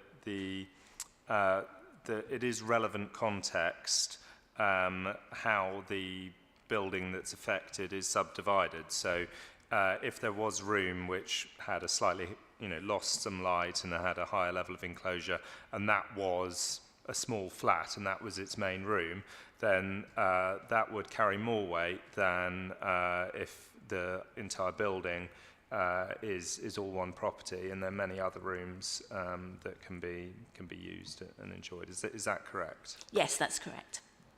Well, I think that's worth considering as part of the context. Any other questions, colleagues? Yes, Councillor Zvedeniak. It is subdivided, is that correct? There are multiple flats in that. Is it subdivided, the building? I didn't think it was. No, it's a single house. Single house, okay. Right, colleagues, we now move to a vote. The recommendation is to grant planning permission. Can I see all those in favour of granting? All those against? So that's 3 in favour and 2 against, so planning permission is granted. Thank you both for coming and speaking this evening. And the listed building consent. Listed building consent. So we now need to take a vote on listed building consent. The recommendation is to grant. Can I see all those in favour? All those against? And that is also passed 3 to 2. So planning permission and listed building consent is granted. We now move to 46 Redcliffe Square. Thank you very much, Chairman. The application site is a 6-storey mid-terrace property on the north side of the square. The application proposals relate to flat 2, which is located at first floor level. The photograph on the screen now shows you the rear of the site, which faces north. You'll note the application property and all its neighbours on this side of the square feature 3-storey closet wings and areas of flat roof above ground floor extensions. I'll also, whilst we're on this screen, highlight the existing extension at number 44, immediately adjacent to the application site, which extends out onto the flat roof area. And essentially, the planning application before you this evening is for an extension to match this at number 44. So on to the drawings. This is the existing floor plan. This, where my cursor is that flat roofed area you saw in the aerial photograph. And here in the proposed floor plan, you can see the extension ringed there with the green circle. The depth of the extension matches that of next door. Also proposed are new railings around the flat roofed area, around the perimeter there. This slide just shows you the existing rear elevation. Again, you can see the extension at number 44. And here is the proposed extension, again ringed in green. Note that the height matches that of number 44 and its width matches that of the closet wing, again mirroring the size of the extension at number 44. Also in this elevation you can see the railings next door which run around the perimeter and form a roof terrace on the flat roof. This slide just shows you the existing side elevation looking towards that extension at number 44. And here is the proposed extension to number 46, and you can see there the extent of the railings on the flat roofed area. To finish, I've got some photographs to show you to help illustrate the existing context. So these two on the screen are looking west towards number 44. You can see that extension I referred to painted white, and then the terrace area marked out by those black railings. This is looking the other way, so looking east towards number 48. Here I'll just highlight, particularly in the second image, you can see that there are railings at various levels with roof terraces at the neighbouring properties at various heights, particularly at roof level. This slide is the view from the flat roof looking rearwards, just to give you an idea of the impact of the use of that roof. And lastly, this has been provided by the applicant, but I think it is a very useful image. It's a mock-up of the extension, so you can see the existing on the left-hand side with the proposed on the right-hand side, marked there with the green arrow. You can see that new extension. Finally, I'd just like to draw members' attention to the planning history in the report. You'll see that an identical proposal to this was approved by committee back in 2019. This has not been implemented but remains live until December this year. So I'd encourage you to give due weight to that in your decision making this evening. Thank you. Thank you very much, Cyril. I'll be joined this evening by Dr. Haggith. Yes, hello. Yeah, exactly. You might need to press it again. Should light up. You just tap it. Yeah, okay. Perfect. Dr. Haggith, you have 3 minutes whenever you're ready. So, my name's Dr. Haggith, and I'm speaking on behalf of my mother, who lives at flat 4, and it was the family home since 1972, and on behalf of my neighbours on the ground floor, who've lived there since the 1960s. Our first objection is a structural one. We don't believe the extension or the flat roof onto which you are building the extension, the proposed extension, is strong enough to withstand a brick building, and also no internal survey has been done to check the strength of that building. The bedroom, it's the bedroom onto which the extension will be built. And in fact, Damiano Barbato, the son of the Barbato family, has himself been able to see into the roof area through a place where the plaster was missing, and he noticed that it was very damp, and he's worried that it's structurally not strong enough. Also, that obviously building over the bedroom and the other room will just lead to more noise and disruption for my neighbours, the Barbatos. Their other objection, and this is one I raised myself, was that it will considerably cut out the light into their kitchen and bathroom area, because the well that doesn't appear in the plans that you've actually just shown us provides the light into the rear of their building. And it will considerably reduce the light into their bedroom and spare room. My next objection is to the nuisance. There's going to be a lot of building work. We've got no idea how long that's going to take. The Barbatos are elderly. My mother has Alzheimer's. I'm her sole carer. And the noise and disruption of work for an indeterminate period will no doubt cause us a lot of anxiety. Not to mention the fact that you're actually planning, the applicant is planning a terrace, a roof terrace. So we will then have no control over the noise that we will get for us on the 4th floor where my mother lives, or on the ground floor from the people who would then use the roof terrace whenever they wish. We haven't been consulted at all by the applicant. No one's ever come and spoken to us about this, requested our opinion. As the oldest members of the House, I've lived in the borough since the early 60s. We've lived in the house since 1972. It would have been courtesy if he came and talked to us about it. So there's the noise, there's the disruption and the nuisance, and the considerable loss of light to my neighbours on the ground floor, who will be overlooked by this elevation, by this extension. It will also be seriously threaten their own privacy. People will be able to see into their bedroom and their kitchen, which they can't currently do. So I'm really annoyed. We are very unhappy about this proposed extension, which will seriously cause our lives a great deal of detriment. That's really the nub of our objections. Thank you very much. And we're also joined by Councillor Mackover. You also have 3 minutes whenever you're ready. Good evening. Thank you for the opportunity to clarify and respond to the points made. Just want to say this application is identical to the existing permission. This is just a renewal so that I have more time to organise it being built. And just to let everyone know, it is small. It's a 10 square metre infill extension between two existing brick walls. It's the same as built next door.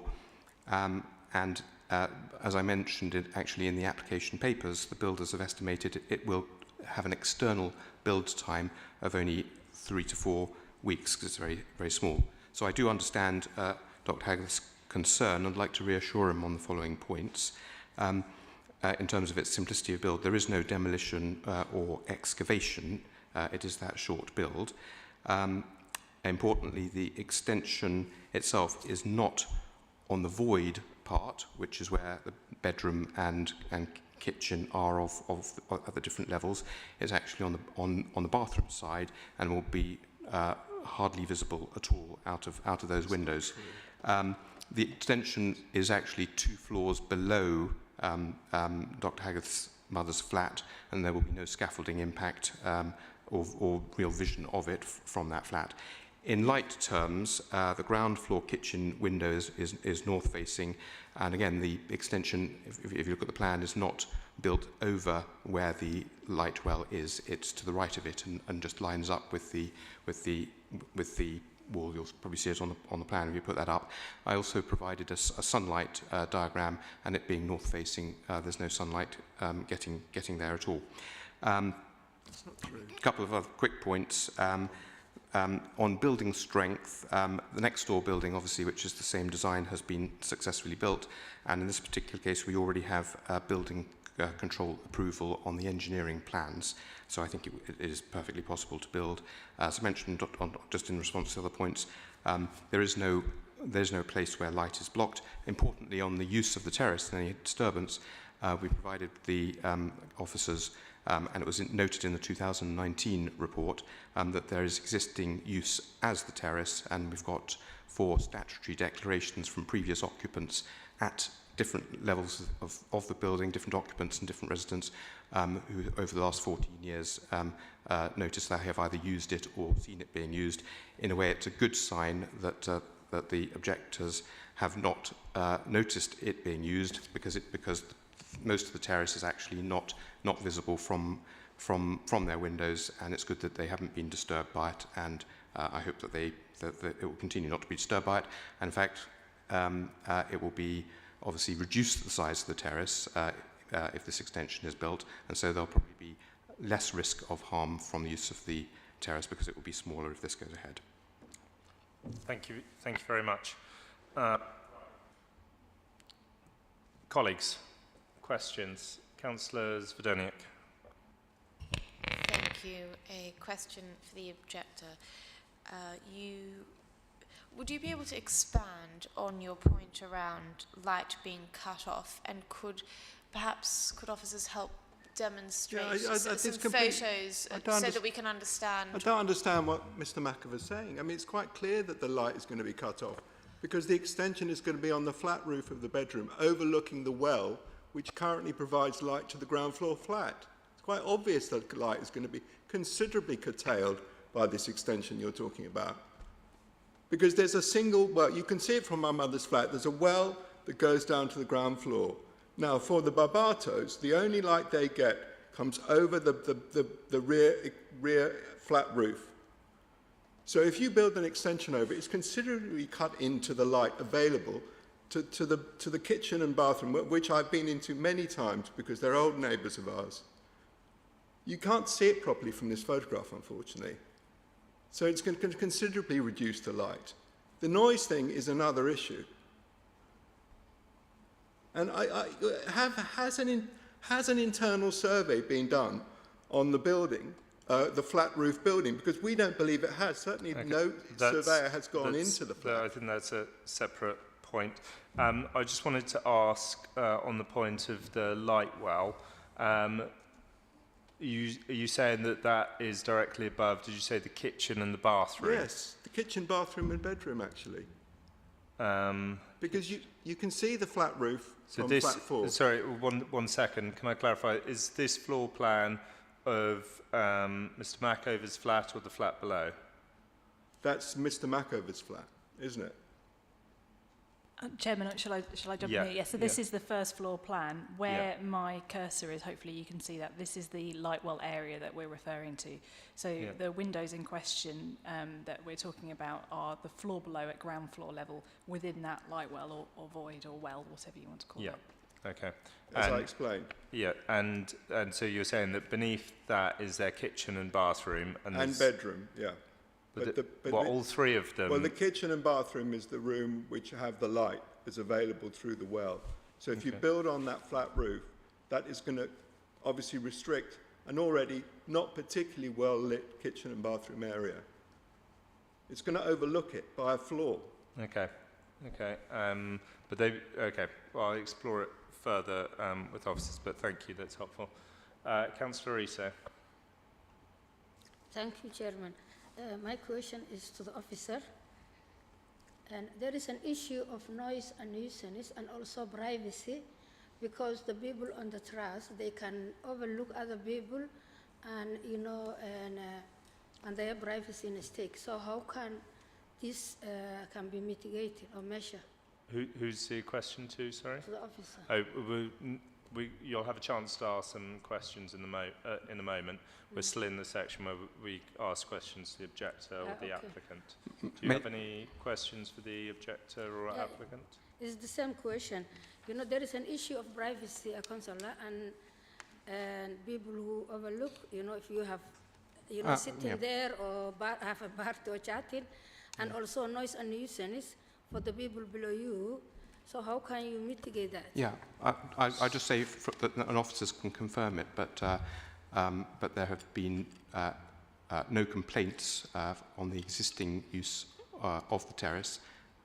Yes, you can stand on it. Yes, you have some oblique distance views back into the other flats, but that's been the case ever since I owned it, and it's been used by me and by different people who have lived there, and they've written statutory declarations which are notes agreed with in the presence of solicitors claiming that they have used it for that, and there have been no complaints. And so I think you should be pleased that that no one has been harmed by it so far, and it won't be.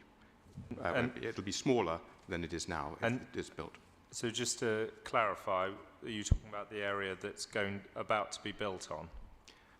The whole of it is a terrace at the moment, and obviously when that area is built on, then the terrace will be smaller, so there'll be a reduced reduced harm.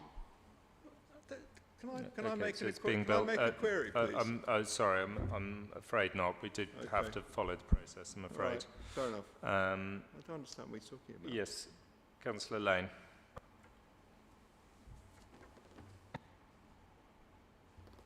Thank you, Mr. Chairman. Just a question for Dr. Haggith. Have you been disturbed by, or have you ever submitted noise complaints in relation to the existing terrace at number 44 or number 46? Well, as far as I know, I don't know what this terrace at number 46 is, because I've never seen a terrace. Certainly can't say from my mother's flat. The terrace at 44, well, we have had objections to those noise there, but no, it hasn't been particularly noisy, but we haven't been consulted about this. So, you know, deputations may have been taken from other tenants in the flat, but we have been the permanent residents since 1972. No one consulted us about our possible objections on the basis of noise or any other matters. So I think, you know, it's been a very partial reading of the situation. Now, I've never seen anyone walk onto the flat roof area below number 46. So I don't know what terrace Mr. Mackover is talking about. I mean, I may be a bit confused, but it's not clear to me that there is currently a terrace at number 46. There's a flat roof at number 46, which is the roof of the bedroom of the Barbatos.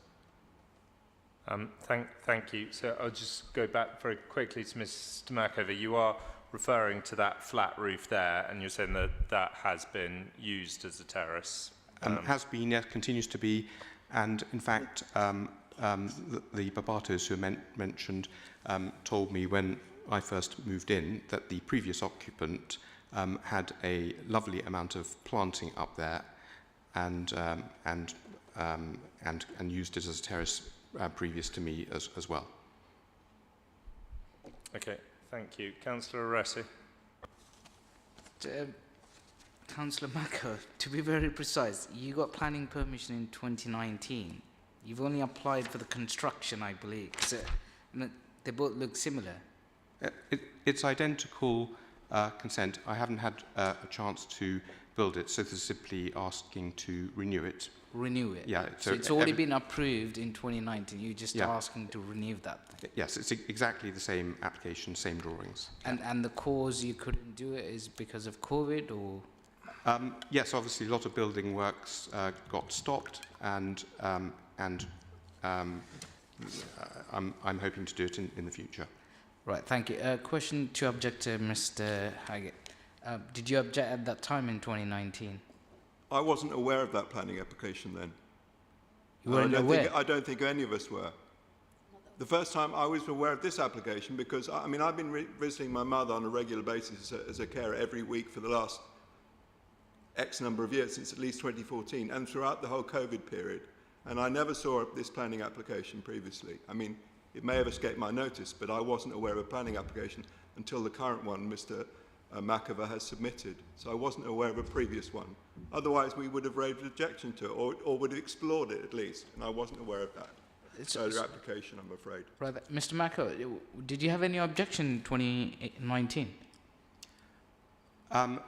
There were objections from one or two people in the building, but actually, once they understood the layout and the plans, from what I understood, then that's why they have not objected this time. I confirm that each flat received a notice with my name and contact details on, as is required, saying that this application was going forward.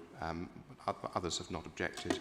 And so those were put through the doors for people to contact me if they wanted to. And I would have been happy to discuss had anyone asked me any questions. Right, thank you. Thank you both. Any other questions, colleagues? Yes, one more. Councillor Zvedeni. Thank you. A question to both the applicant and the objector. The objector has asked, whether the ceiling is strong enough to withstand a brick building extension. A number of the objectors have written that the flat roof leaks into what is my bedroom, damaging the ceiling, etc., and that this is an ongoing issue. I just wanted to hear from both of you on whether, if it is an ongoing issue, whether you've spoken to the council about it or any repairs have been made, and if you think this is significant enough to be relevant to this application. Thank you. I can help you that the managing agent of the building last received a complaint about the roof leak on the 30th of March this year, and it was repaired then. And the managing agent hasn't had any other complaints, and no one has required further access to the roof, because the access is straight out of my flat onto the roof to make any repairs. But I would say that the roof is old, and it being repaired and renovated as part of this work should help prevent further leaks, because obviously everything would be done to good quality or top quality building control conditions using current standards and new materials. Yeah, so I mean, sorry, one second. Sorry, my apologies. Councillor Zvedeni, do you have a question for Dr. Haggis? Oh yeah, same question to Dr. Haggis. All right. Thank you. Sorry if I butted in there. No, so our objection here is that there have been constant, intermittent ingress into the bedroom from the flat roof, and also into the rest of the flat from the flat above over many years, which never have been attended to adequately. Also, I gather RBK and Seat Environmental Health have visited this flat on various occasions to inspect the damp problems. And as I said, Damiano was telling me that he inspected the bedroom under the flat roof where some plaster was removed, and he was very concerned to see damp timbers. So his concern that, you know, the structure is possibly not sound because the metal that holds the concrete together may have been, may have rusted, may be weak and fragile. But, you know, for us, the real issue of structural attention to the building needs to be dealing with the damp that they have suffered for decades in flat 1. Thank you. No, I'm not saying, sorry, I should add, I'm not saying Mr. McIver is responsible for that, because that's also something, responsibility of Grangers, the landlords of us. But it is a shared problem now that Mr. McIver is the owner of the freehold, or the owner of some of the freehold. Thank you very much. Mr. McIver, your microphone's still on, by the way. Thank you. Any other questions? No? Well, thank you both very much. We now move to questions to officers. Councillor Esaid, do you have questions? No. I have a question about the structural concerns that have been raised. Can you advise the extent to which that should fall within our considerations on planning versus the responsibilities of building control? Thank you. Yes, certainly. I mean, you've alluded to it there really in your questioning. I mean, certainly we can sympathise with what we've heard from Dr. Haggith about the issues of damp and so on, but that really doesn't fall within the scope of planning control. In terms of the structural stability of the roof and whether it's appropriate for an extension to go on that, that will be through the building control regime, which would ensure that it is structurally sound, and separate building control approval would be required before works could commence. Thank you very much. Colleagues, any other questions? I just wanted to explore the issue of the light well a little bit further. So we're told that that provides light to the kitchen and bathroom. Do you know, could you tell us a bit more about the flat below and what their other light sources are and how that would affect them? Yes, so we don't have the benefit of a floor plan of the flat below. Obviously, it's outside of this application, but it's helpful, I think, to have a look at the floor plan at first floor level that we do have, just so you can see that we are looking at flats with dual aspect. There are windows and a light source at the front of these properties. In terms of the impact on the rooms within the light well, officers have stood in 2019 on the flat roof area and assessed the impact and considered whether there would be a material change in light to those rooms, and they are comfortable with the impact. I should say, not dismissing the importance of people's kitchens and bathrooms, they're valuable rooms within anyone's house, but nonetheless, in the planning world, we give less weight to those rooms than, say, we would do in terms of the light impact on a main habitable room, such as the main living space within a dwelling. But to reiterate, officers have stood on that roof and considered the impact of that extension. Just to be really clear, here's the existing closet wing where the cursor is. It extends out beyond that, but it doesn't sort of wrap around in front of this light well area. And you said the flat below is dual aspect. It's my understanding that all the flats are sort of from back to front, one per floor. That's helpful. Colleagues, any further questions? No, okay, in which case we must proceed to a decision. The recommendation in this case is to grant planning permission. Can I see all those in favour? All those against? So that's 4 in favour, 1 against, so planning permission is granted. Thank you both very much for joining us this evening. We now move on. Oh, sorry, we're going to take I think that's all our speakers, so we're going to take a very quick break. If we can reconvene in 5 minutes, that would be great.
Right, thank you. We will recommence and move to Chelsea Creek Basin.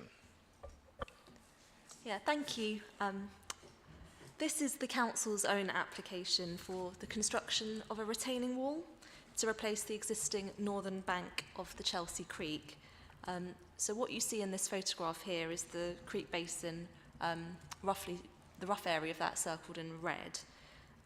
The proposal would ensure that the council fulfills its responsibility to ensure that a fit-for-purpose flood defence line is maintained. The application site is located both in RBKC but also across the boundary in Hammersmith and Fulham, and as such a parallel application was submitted to Hammersmith and Fulham, which is yet to be determined, and the site map in the committee pack shows where that boundary is located on the site. Here you can see an existing photograph of the creek that was taken last month. It shows the northern boundary of the creek with the RBKC car pound beyond that. The northern bank comprised an unconsolidated made ground, rubble and alluvium, and over time that has collapsed into the creek. And that section of collapsed rubble is shown in that photograph there, and it sits between the concrete and brick walls that flank either section. So this proposal is for the construction of a wall that would span about 30 metres and would connect to either side of those walls, and would also include some gabions and graded fill, and all of that would contribute to improving the safety and stability of the site. So this slide shows you another aerial view. The proposed wall actually would be an engineering operation that would constitute a wall being constructed where most of it would be below ground, and the area that you would see above ground would look quite similar to what you can see in this photograph on the other side of the creek, the southern boundary, the Chelsea Island site. To give you an idea of what that would look like. The site plan confirms the area of the proposed works. Note in the plan that there's an oak tree that exists outside the site in Hammersmith and Fulham's land, and there's a condition recommended to ensure that that tree is protected during the construction of this proposal. So moving on to the proposed elevation, that shows you the appearance of the wall. As I said, it would look very similar to what exists on the other side of the creek basin. The hatching that you see in this image, in this plan, shows the different areas, starting at the top of the image of the RBKC car pound, moving on to the position of the actual wall, and then the other hatched areas show the position of the new planting that would be added into the creek, as well as a loafing area that would support wildfowl. So there are some ecological benefits to be gained by this proposal too. So subject to the recommended conditions, apologies, this section drawing just confirms what that plan shows in terms of the different areas of this proposal. So car pound where the red arrow is, the wall constructed here, and then those ecological benefits I mentioned through the planting proposed here.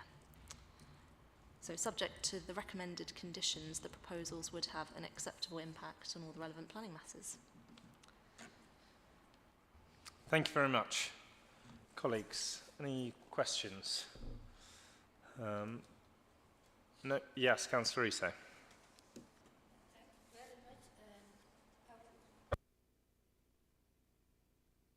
Lord Vice, thank you so much, Officer. And the only thing I would like to know, and the current wall, the existing wall, how it deteriorates, because you mentioned in point 3.2 and 3.3 that, you know, it is collapsed, the wall collapsed, but, you know, I don't know how the extent deteriorated. Yeah, thank you for that question. It just simply relates to how land moves over time, and the maintenance that probably should have occurred in the past hasn't taken place. So this is a great opportunity to rectify that and make sure that the council is meeting its responsibilities as set out in the legislation in the committee report, to make sure that this will be a fit-for-purpose flood defence line.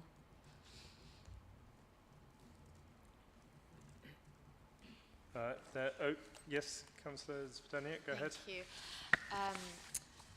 So, no nearby owners or occupiers were notified directly of this application. Obviously, I know that there aren't necessarily residents living right next to it, but is there a reason why no one around Lotts Road was told about this?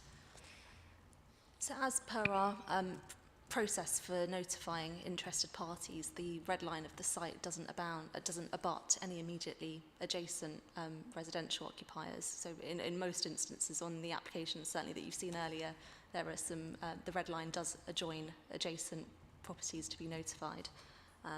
But as noted in the report, it's been advertised in all the other usual ways in the press and on our website as well. Thank you. And in the process of construction, would it have a significant impact on anyone around Lotts Road? Yeah, so it is a heavy engineering operation, which you can probably identify through the dimensions of the wall that's being proposed, but there are a range of recommended conditions to ensure that that potential disturbance is minimised. One of the conditions, condition 4, recommends a construction traffic management plan is secured. A draft version was submitted with the application, which was reviewed by the Council's Highways Department, and they found it to set out a generally acceptable methodology. They did provide a specific comment that is noted in paragraph 6.7, that the piling rig is likely to be delivered on a larger vehicle, and so the final construction traffic management plan should confirm how that particular vehicle movement should be carried out, but the rest of the document in its draft form set out an acceptable methodology. Thank you, and one final question, if I may. Yeah, well, just before you do, very quickly, because it raises a good point, your previous question, could we perhaps, as an informative, because I haven't read the draft construction management plan, but I just want to make a traffic management plan, but I just want to make sure that when the construction takes place, or when that plan is finalised, officers are aware of the level of construction that has gone on in that area. I'm sure the highways officers will be aware that it's sort of one entry in and one entry out, but they're sort of very aware of the cumulative impact of the large level of construction, and to take that into account when finalising the traffic management plan. Yes, we can certainly add that to ensure that the CTMP is sensitive to other developments that might be occurring at the same time, and certainly one of the functions of the final CTMP is to make sure that whatever delay there is between a granting of an application and the actual carrying out of works on site takes into account any other developments that might have been granted in the meantime, or developments that have been granted permission in the past that then decide to start works around just the similar time. So that can definitely be made clear and informative. Yeah. Thank you very much. That would be great. Sorry, yes. I have one Oh, more. yes, one more. Go ahead. And also, I echo everything Councillor Bennett just said as well. I am a councillor for Chelsea Riverside, so I'm very much aware of the number of construction projects in the area. My final question is, and forgive me if you've already gone over this, but the estimated duration of the construction, how long it will take? I don't have that information to hand. It would be contained within the draft CTMP, which has a specific section that requires a estimated construction programme to be set out. So certainly again in the final CTMP that would be expected for a development like this, the same question will need to be answered. But yeah, I'm afraid I just don't have the number of months to hand. Councillor Lane. Thank you, Mr. Chairman. So just a quick question. I noticed in paragraph 3.2 you mentioned the construction is a combination of concrete, steel sheet, piling and brickwork. Does the brickwork cover the outside of all of those materials, or is there exposed concrete and steel? What does it look like essentially is what I'm asking. Yeah, I'm not sure how clearly you can see the image of the southern part of the creek. It's sort of in shadow, but that really, I think it's the closest I can give you as to its appearance. I mean, because the tide changes, not all of that area would be exposed to view at all times. So the majority of the piling is actually driven into the ground, and then as the tide changes, more or less of it will be exposed. But on top of that, the planting that's been proposed would also shield some views of it.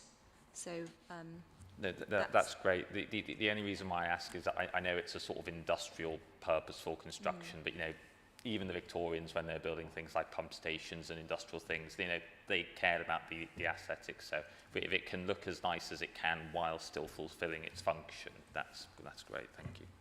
Sure. Any other questions? No. I think we'll proceed to a vote, although I would like to say how jealous I am of the wildfowl for getting a loafing area. I would love to have a loafing area. Right, the recommendation is to grant. All those in favour? So that's passed unanimously. Thank you very much. We now proceed to 55 Faraday Road.